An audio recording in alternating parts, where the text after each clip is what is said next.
This is every Japanese vehicle that rolled, rumbled, and roared across the Pacific theater from 1941 to 1945. From humble trucks to fearsome tanks, the Imperial Japanese Army and Navy fielded a diverse array of ground vehicles designed for conquest across Asia and the Pacific Islands. These machines carried troops through jungles, supported amphibious assaults, and fought desperate defensive battles as the tide of war turned against Japan. Let's explore the complete catalog of Japanese military vehicles that defined mechanized warfare in the Far East. Starting with the light tanks, the Type 95 Heigo stands as Japan's most produced and widely deployed light tank of the war. This 7.4-ton vehicle featured a 37mm main gun and two 7.17mm machine guns, providing mobile firepower for infantry support across every theater where Japanese forces fought.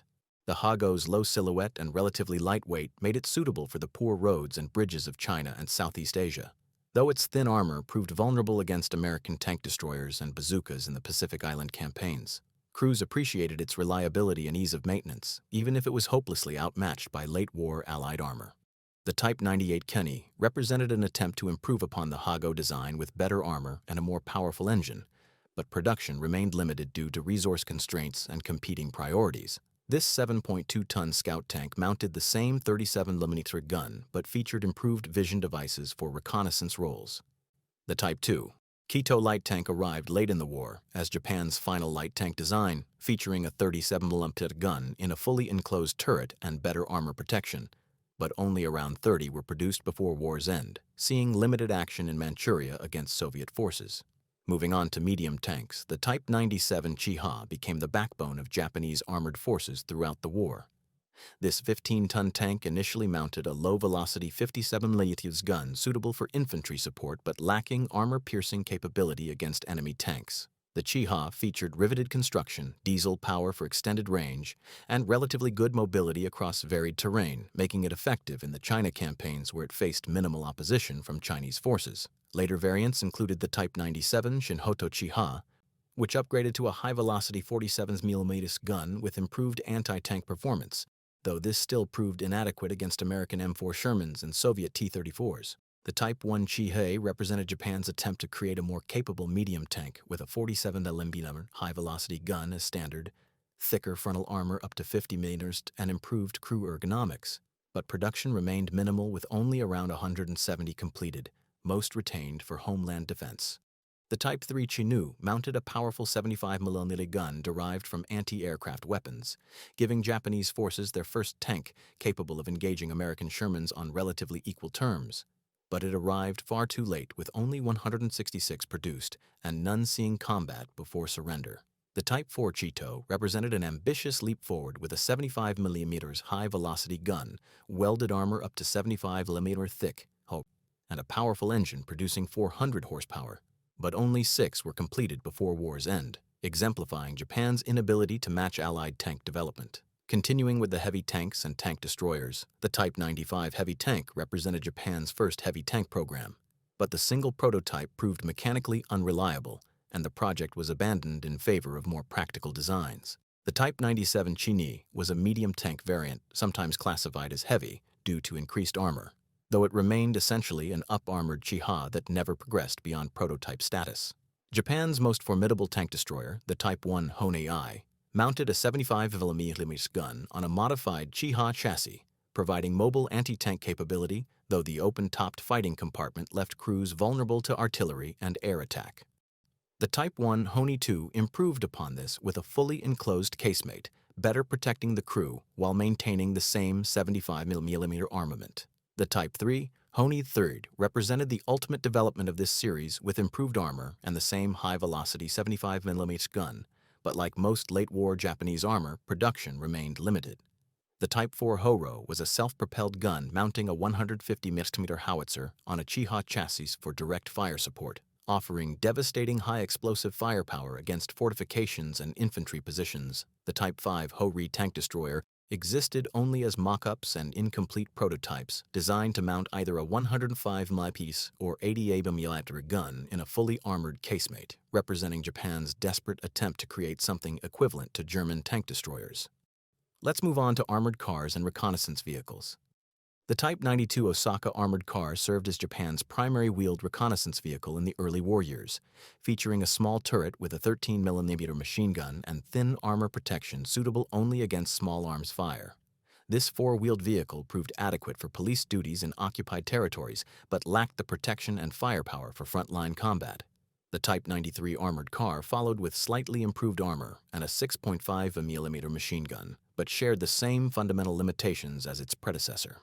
The Type 87 armored car represented an earlier design that saw limited production, primarily used in Manchuria during the 1930s conflicts with China. The Type 2597 TK tankette technically served in a reconnaissance role despite being tracked, weighing only 3.4 tons and carrying a crew of 2 with a single 7.7mm machine gun for armament. These tiny vehicles proved useful for rapid scouting in terrain unsuitable for wheeled vehicles, though they offered minimal protection and virtually no combat capability against enemy armor. The Type 94 tankette preceded the TK with similar dimensions and purpose, carrying a single crewman and a 6.5mm machine gun, seeing extensive use in Manchuria and China where its limitations were less apparent. Now this is where we cover the tank recovery and engineering vehicles. The Type 97 armored recovery vehicle was a Chiha tank hull, modified with a crane and winching equipment, capable of recovering disabled tanks from the battlefield or performing field repairs under fire. These specialized vehicles remained rare throughout the war, with Japanese forces often forced to abandon disabled tanks rather than risk recovery operations. The Type 4 armored bulldozer mounted earth-moving equipment on a tank chassis for creating fortifications and clearing obstacles, though production was minimal and most arrived too late for combat deployment. Japanese engineering vehicles also included various bridge-laying tanks based on modified Chiha chassis, designed to span rivers and obstacles for follow-on forces, but these specialized vehicles were produced in tiny numbers that barely impacted operations. Continuing with half-tracks and prime movers, the Type 1 Hoha half-track represented Japan's attempt to create an armored personnel carrier, combining the mobility of tracks with the simplicity of wheeled vehicles. This vehicle could carry up to 13 troops in its armored compartment, though production remained extremely limited with most resources directed toward tank production instead. The Type 98 Zoda artillery tractor served as Japan's primary tracked prime mover for towing heavy artillery pieces, featuring a powerful engine and robust construction that made it reliable across difficult terrain. The Type 92 cargo tractor was an earlier tracked vehicle designed for moving supplies and equipment in areas where wheeled vehicles struggled, seeing extensive use in China and Manchuria. The Type 1 Hoki armored personnel carrier represented Japan's most advanced attempt at creating a true APC with fully enclosed armor protection and seating for a full infantry squad, but only 200 were produced and most remained in Japan for homeland defense. These half-tracked vehicles demonstrated Japanese recognition of mechanized infantry tactics, even if production never reached scales necessary for meaningful tactical impact. Moving on to the vast array of trucks and transport vehicles.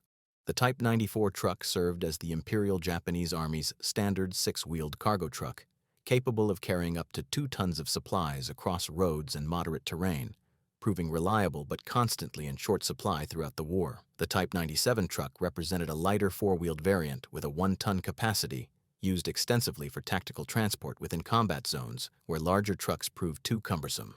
Isuzu produced the Type 94A truck as a civilian pattern vehicle pressed into military service, featuring a diesel engine for fuel economy and simple construction for easier maintenance in field conditions. The Type 1 truck emerged later in the war with improved payload capacity and better off-road performance, but production facilities were increasingly targeted by Allied bombing, limiting availability.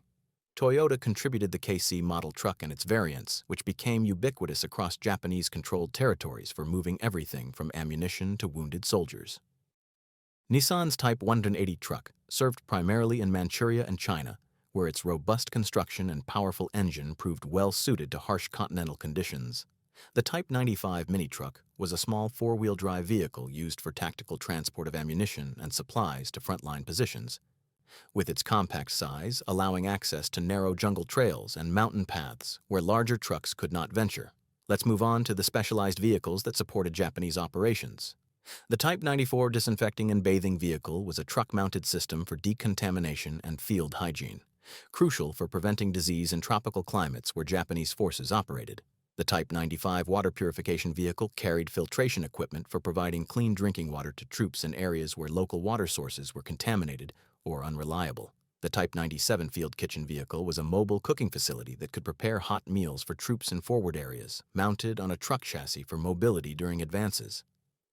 Ambulance conversions of standard truck types proliferated throughout the war, with Type 94 and Type 97 trucks, modified with medical equipment and stretcher racks for evacuating wounded from combat zones.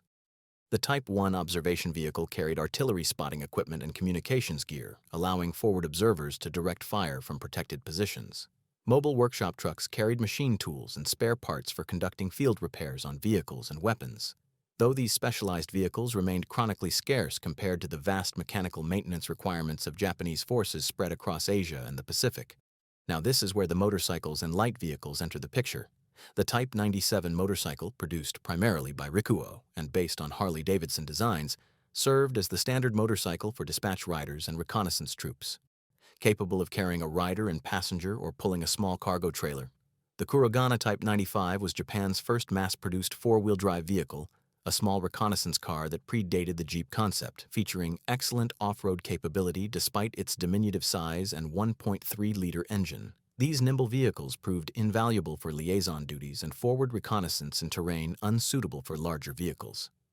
The Rikuo Type 97 motorcycle with sidecar configuration allowed transport of additional troops or equipment, seeing extensive use by military police and headquarters units throughout occupied territories. Nissan's Type 94A four-wheel truck was technically a light truck, but small enough to serve in roles similar to American Jeeps, carrying troops and light cargo across varied terrain with its four-wheel drive system. The Type 95 Scout car was a small four-wheeled vehicle with minimal armor protection, used primarily for road reconnaissance and liaison duties where speed mattered more than protection. Finally, we reach the amphibious and specialized assault vehicles that supported Japan's island-hopping campaigns and river crossings.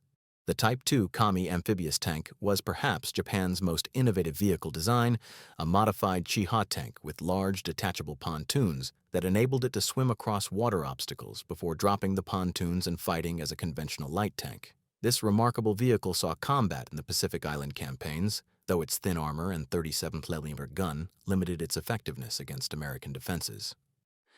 The Type 3 Kachi amphibious tank represented an enlarged and improved version with better seaborne stability and increased armament, but only 19 were produced and most remained in Japan awaiting the invasion that never came. The Type 5 Tuku amphibious truck was designed to ferry supplies from ships to shore during amphibious operations, though production remained minimal and most Japanese amphibious logistics relied on conventional landing craft rather than specialized vehicles. The Type 4 Katsu amphibious cargo carrier could transport up to 5 tons of supplies while swimming, designed specifically for supporting island garrisons, but arrived too late to impact the war meaningfully. Various improvised amphibious vehicles emerged throughout the war as Japanese engineers modified standard trucks and tanks with flotation equipment, though these field expedients proved far less capable than purpose-built designs and often failed catastrophically when attempting water crossings under combat conditions. The desperate final years of the war saw increasingly ambitious amphibious vehicle projects proposed, including submarine-launched swimming tanks and rocket-propelled assault boats mounted on tank chassis. But material shortages and Allied bombing prevented any of these concepts from progressing beyond the drawing board or crude mock-up stage, exemplifying how Japan's industrial capacity simply could not match the mechanized might deployed against it.